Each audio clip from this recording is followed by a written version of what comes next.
I'm coming off of my coffee high. You're coming off it. Yeah. My name is Nicholas Rice. Nicholas Andrew Rice on IMDb, and I am an actor. I'm absolutely currently doing what I love. I didn't know, like I always grew up watching TV and watching my favorite TV shows and just imagining, subconsciously imagining myself as the lead actor or even the co-star or anybody like that. Be like, man, I think I would look good as that person. Like today I still do it. Like if I watch The Office or if I watch SWAT or NCIS, I think I would make a great son for Gibbs on NCIS. Oh, gotcha. We got you. Oh, you're crushing my ribs.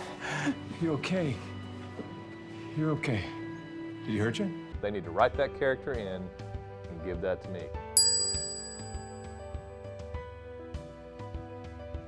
I have done, I think about, if you include shorts and features as film, I think I've done about 8 projects, and then I've done about 6 TV shows.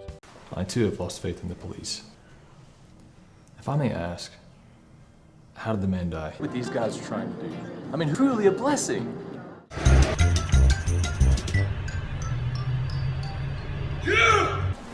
The unforgivable. I was the man for the job. Some of them was extra work, some of it was principal work. It just depends on, most of the TV stuff, I think 3 of them were principal and then the rest were extra work.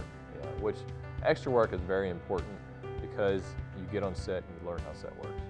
And you're getting paid to be there. My biggest project that I've been on so far is it's a movie called The Place in Between. You can find it on my IMDb. Kind of has a Hallmark Sixth Sense feel to it, if that makes any sense. So, feel-good movie with a Sixth Sense feel to it. But I'm the main male lead in that movie. It was a 2-day shoot for me, but I had to learn a lot of lines in 2 days because it was a low-budget film. So they got all my scenes done in 2 days, which was great. I met a lot of cool people on that.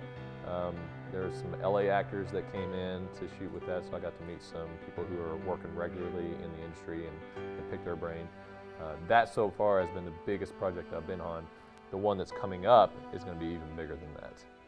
I can't say the name, really wish I could, signed the NDA, but that one is probably going to have the biggest impact so far on my career that should catapult me into a bigger position for what I want to do. So.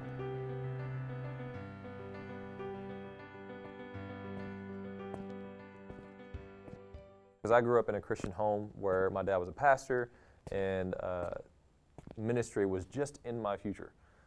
And I was in ministry for 16 years and I loved it. I was a worship leader, which, to translate that, I was the guy who led the music.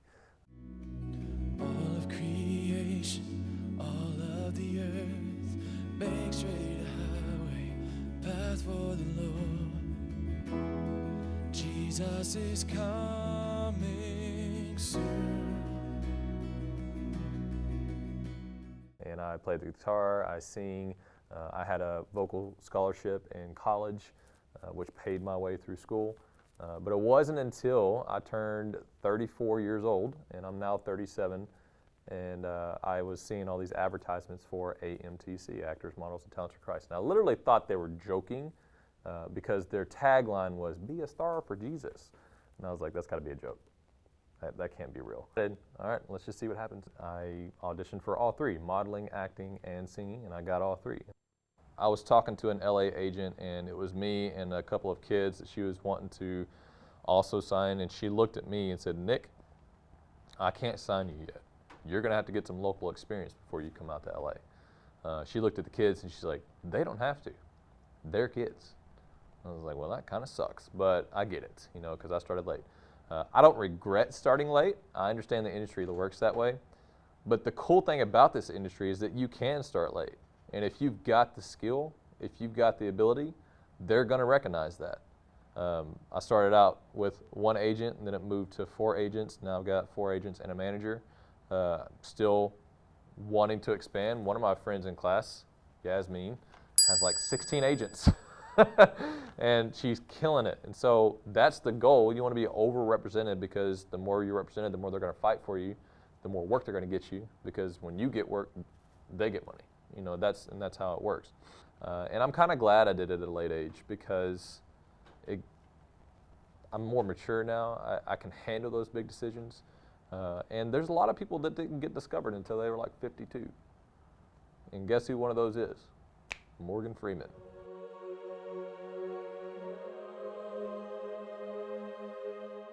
They never said, I don't support you in this, but whenever I would send them like a YouTube link, one of my videos, and I needed the views, I needed them to engage on it, they would literally say, stop sending me this stuff.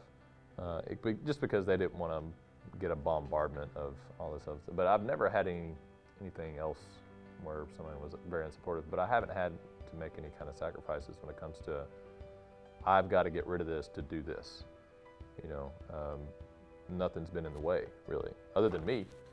You know, I think the biggest sacrifice, if I have to make, is giving up staying in Texas, which is home, and moving out to LA and just do it. You know, that's what I kind of have to tell myself all the time. Just stop being so fearful of moving to an unknown place. And so if I had to say a sacrifice, it'd probably be like just giving up home, giving up that security of home, and moving out to a place that's totally foreign. I'm gonna stand out because I've got a slight accent, Texas accent. I still don't hear it, but other people hear it. But they say that probably will work for me. And so I'm just gonna take that with me and see what happens. But that's gonna be the biggest sacrifice, is just living at home.